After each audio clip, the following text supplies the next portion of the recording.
Chapter 21. The Heart of a Mouse. It was lovely to be back in Norway once again, in my grandmother's fine old house. But now that I was so small, everything looked different, and it took me quite a while to find my way around. Mine was a world of carpets, and table legs, and chair legs, and the little crannies behind large pieces of furniture. A closed door could not be opened, and nothing could be reached that was on a table. But after a few days, my grandmother began to invent gadgets for me in order to make life a bit easier. She got a carpenter to put together a number of slim, tall step ladders, and she placed one of these against each table in the house so that I could climb up whenever I wanted to.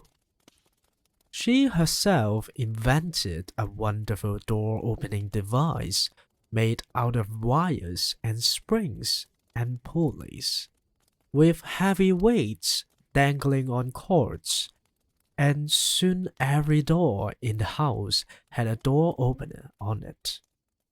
All I had to do was to press my front paws onto a tiny wooden platform, and hey presto, a spring would stretch and a weight would drop and the door would swing open. Next, she rigged up an equally ingenious system whereby I could switch on the light whenever I enter a room at night. I cannot explain how it worked because I know nothing about electricity. But there was a little button let into the floor near the door in every room in the house.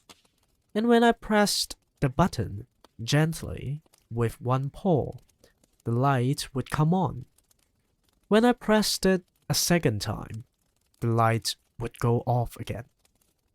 My grandmother made me a tiny toothbrush using a matchstick for the handle, and into this she stuck little bits of bristle that she had snipped off one of her hairbrushes. "You must not get any holes in your teeth," she said. "I can't take a mouse to a dentist. He'd think I was crazy." "It's funny," I said. "But ever since I became a mouse, I have hated the taste of sweets and chocolate, so I don't think I will get any holes." "You're still going to brush your teeth after every meal," my grandmother said, and I did.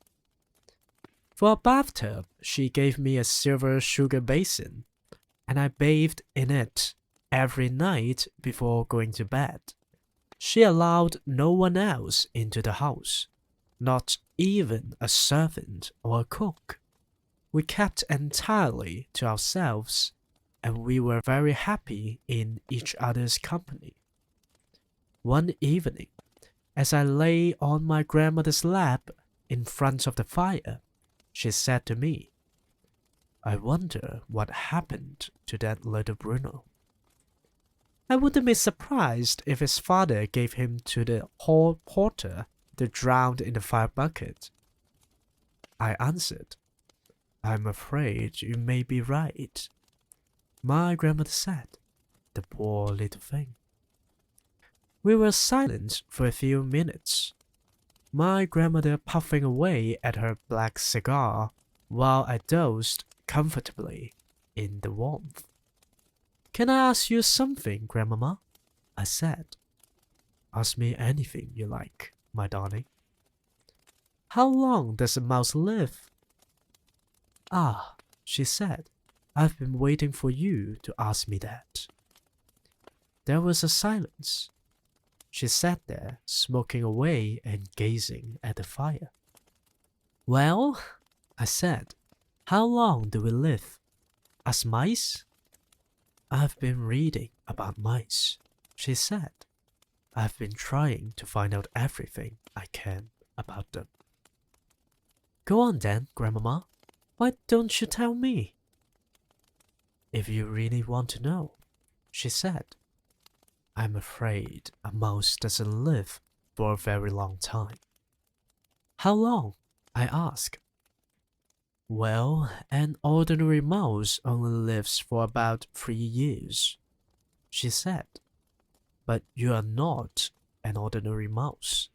You are a mouse person, and that is a very different matter. How different? I asked. How long does a mouse person live, Grandmama? Longer, she said. Much longer. A mouse person will almost certainly live for 3 times as long as an ordinary mouse. My grandmother said. About 9 years. Good, I cried. That's great. It's the best news I've ever had. Why do you say that? She asked, surprised. Because I would never want to live longer than you, I said. I couldn't stand being looked after by anybody else. There was a short silence. She had a way of fondling me behind the ears with the tip of one finger. It felt lovely. How old are you, Grandmama? I asked. I'm 86, she said. Will you live another 8 or 9 years? I might, she said, with a bit of luck. You have got to, I said, because by then I'll be a very old mouse and you'll be a very old grandmother, and soon after we'll both die together. That would be perfect, she said. I had a little doze after that. I just shut my eyes and thought of nothing and felt at peace with the world. Would you like me to tell you something about yourself that is very interesting? My grandmother said. Yes, please, Grandmama, I said, without opening my eyes. I couldn't believe it at first, but apparently it's quite true, she said. What is it? I asked. The heart of a mouse, she said. And that means your heart is beating at the rate of 500 times a minute. Isn't that amazing? That is not possible, I said, opening my eyes wide. It's as true as I'm sitting here, she said. It's a sort of a miracle. That's nearly 9 beats every second, I cried, working it out in my head. Correct, she said. Your heart is going so fast, it's impossible to hear the separate beats. All one hears is a soft humming sound. She was wearing a lace dress, and the lace kept tickling my nose. I had to rest my head on my front paws. Have you ever heard my heart humming away, Grandmama? I asked her. Often, she said. I hear it when you are lying very close to me on the pillow at night. The two of us remained silent in front of the fire for a long time after that, thinking about these wonderful things. My darling, she said at last, are you sure you don't mind being a mouse for the rest of your life? I don't mind at all, I said. It doesn't matter who you are or what you look like, so long as somebody loves you.